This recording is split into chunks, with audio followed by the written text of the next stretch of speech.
and the question here, when we go back to the original point of this conversation, is it something that's putting us to sleep?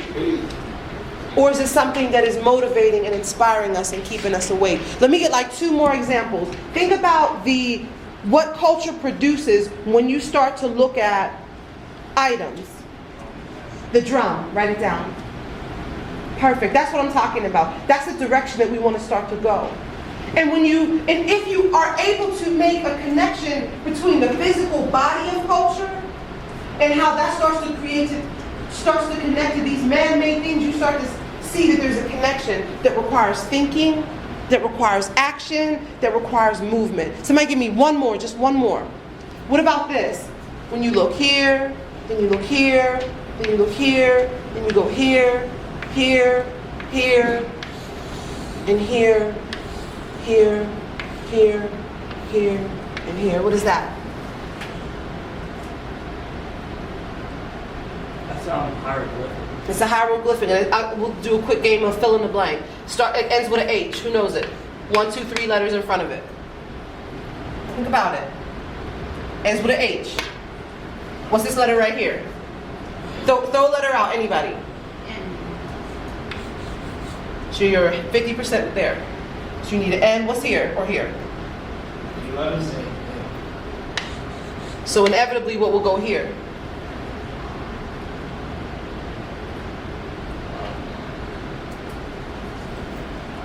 What goes here, class? All right, I'll show you. It looks like this, but there's 2 more lines that belong there. What are they? Almost. H is here already. Yeah, speak up. Who said it? I think I heard it. Speak up. All right, I'll help you. Like right there. That's okay. So this is the Ankh, which is a symbol of life now. Right? So now the point that I'm trying to make is that your culture is inevitably going to produce different symbols.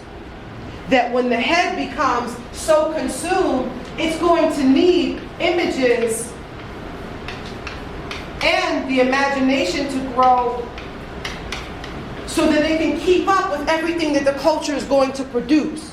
You have to have a mechanism inside of your being, inside of your vehicle, to be able to keep up with everything that your culture is going to create. The checks and balances. Am I asleep? Am I awake? Am I being geared towards truth, or am I in the direction of darkness and lies? I'm not saying you are or you aren't. You're the only one that knows. I know what it looks like in my life. You know what it looks like in your life. So Brother Matt, did you want to do any comments there so I can finish up what we produce through culture? Just one quick comment. Go ahead. What you guys think about what certain things represent cultures? I was just going to say, keep certain continents in mind.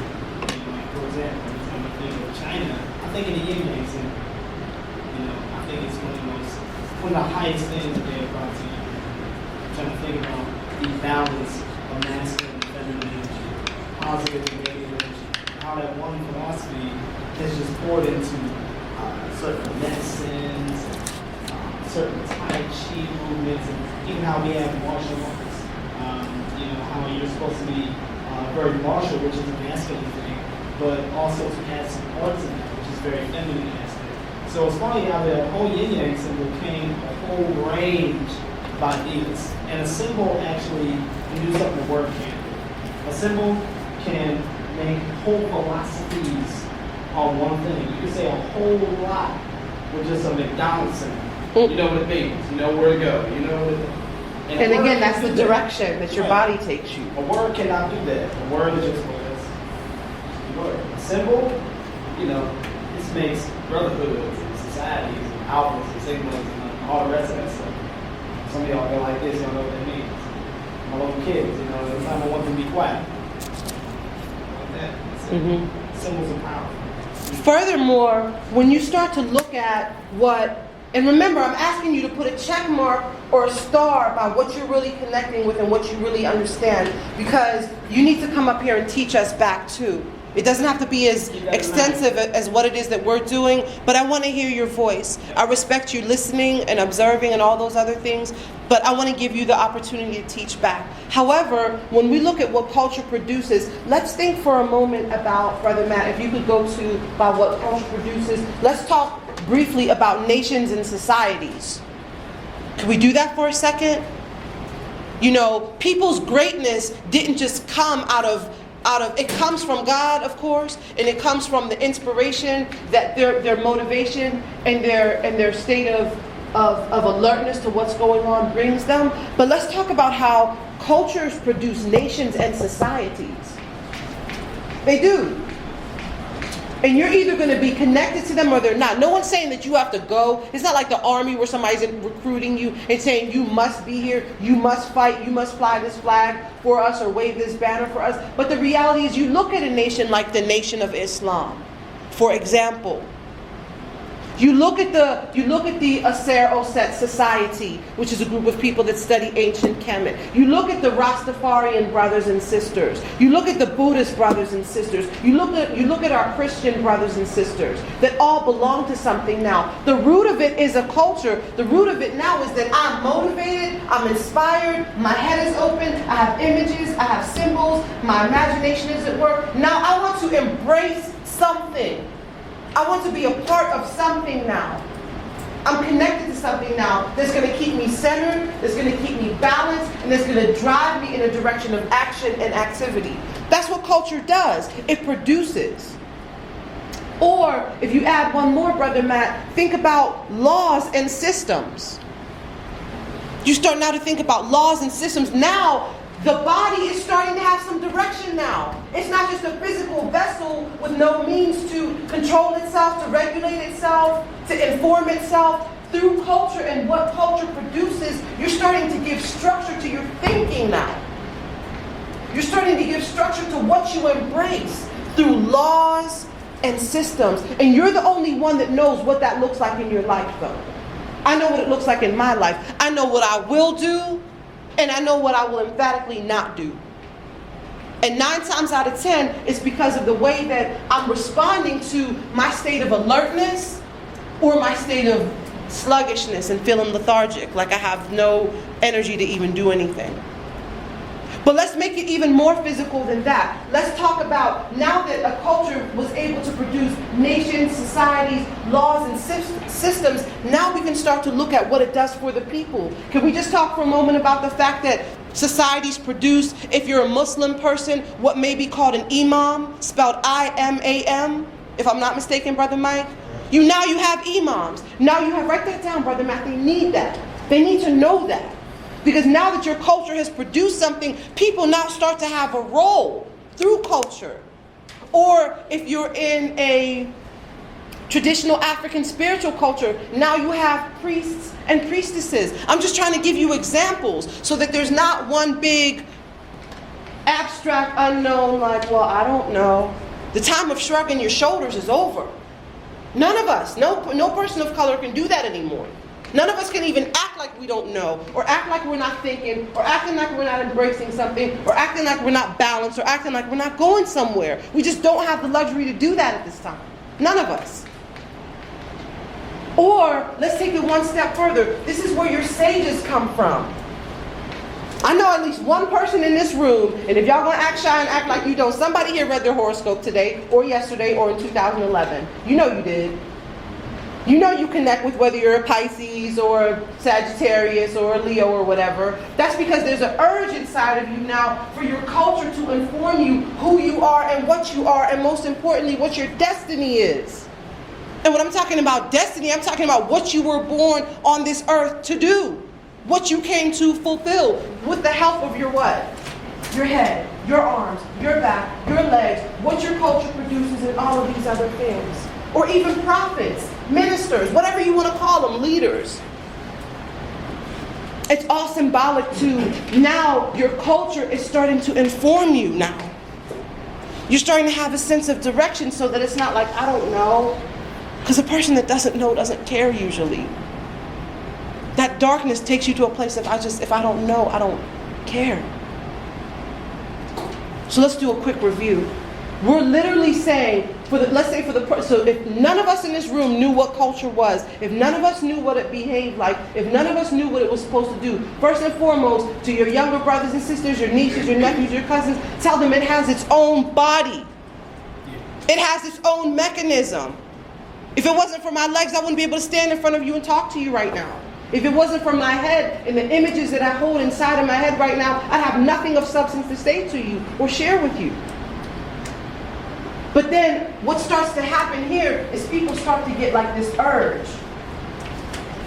You know what that's like when you want something and you need something, but the cultural urge now, I'm not talking about just any old urge. I'm not talking about the urge for food or water or going to the movies or going to spinning wheels to go skating or romp and roll or whatever it's called. I'm talking about now the urge to become something greater.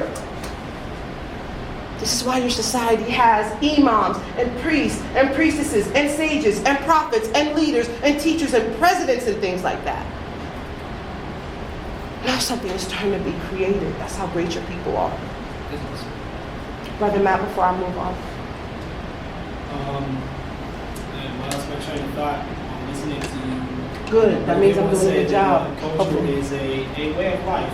You want to think about how to portray that to your friends or maybe your younger siblings, and they say, you know, well, so what is culture? Well, you tell them culture is a way of life. And that whatever you decide to bring into yourself, you make that a part of your culture. So yeah, culture is definitely a way of life. Great, because I'm on fire. I want another turn anywhere. Are you still with me? Yes or no? Kind of, sort of? Are you seeing something in your mind right now? Is it connecting with you just this much, even a millicentimeter? Great, wonderful. Let's move on. Now, this is the age, right, where people like to have a lot of these. I know y'all do this. You'll have like a big smiley face. You have a big old smiley face that you text people, then you'll do like the two eyes and a smiley face and it'll be all great. Yeah, I didn't see, but now let's look at, we've been doing a lot of inspiration and motivational stuff, but has anybody ever sent somebody one of these before? Put your hand up if you have. Am I the only one? Has had a sad face from time to time? So we're talking about moving now into the third dimension of culture and what it looks like and what it is. And Brother Matt, what I want you to do is I want you to write down, this is item number 3, in order to keep the culture stimulated, it has to go through, we'll call them challenges. Write that down in your notes. Write that down in your notes. So culture, say in order to keep culture stimulated, because remember we talked about either being sedated or being motivated, it will require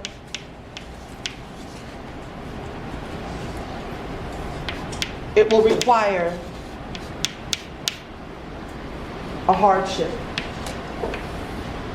Think about that for a second. Go back over here and remember the body of it. Go back down to item number 2 and think about what it produced. But now let's start to look at the other side of it. That in order to keep your culture stimulated, it will require or it will undergo certain hardships. You know what they are and you know what they look like in your own life. For example, let's just give them some working definitions. Write down the term crossroads. Write that down as item number 1. And in Africa, the crossroads, which is why I have my bracelet ended up like an X. This motion right here, right, crossroads, is any situation that you go through in your life that is challenging and uncomfortable. Let me say that one more time. Any situation in your life that you go through that is uncomfortable, but is purposely put in your life just to test how lighthearted you will be. Like, what'd you say, sis? I was with you until you said that. And I meant what I said. A crossroad is any situation that you go through. It is the place that you land. It is the place that you end up. That is, you'll experience some discomfort there. It may not always be comfortable, but God will put you there. Your ancestors will put you there. Yourself will put you there, just so that you can prove how lighthearted you are.